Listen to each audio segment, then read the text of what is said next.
ফিলিস্তিনের বাচ্চারা আজ পৃথিবীর সবচেয়ে কষ্টের চিত্র হয়ে দাঁড়িয়েছে। তারা জন্ম থেকেই গোলাগুলি, বোমা আর ধ্বংসস্তূপের মধ্যে বড় হচ্ছে। স্কুলের বদলে তাদের অনেকের দিন কাটে আশ্রয় কেন্দ্রে বা ধ্বংস হওয়া বাড়ির ভিতরে। তাদের চোখে আমরা দেখি ভয়, কষ্ট আর অভাবের ছাপ, কিন্তু তবুও সেখানে জ্বলে আশার আলো ও একটা শান্তির জীবনের স্বপ্ন। এই নিষ্পাপ শিশুরা খেলার মাঠে নয়, যুদ্ধের ময়দানে শৈশব হারিয়ে ফেলছে। পৃথিবীর কোনো শিশু গোলাগুলির শব্দে ঘুম থেকে জেগে ওঠার কথা না, ধ্বংসস্তূপের নিচে জায়গা পাওয়ার কথা না, তবুও তারা দাঁড়িয়ে থাকে ভাঙা খেলনা হাতে।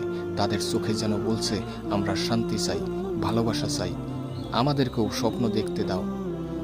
এরা শুধু ফিলিস্তিনের নয়, এরা আমাদের সবার সন্তান।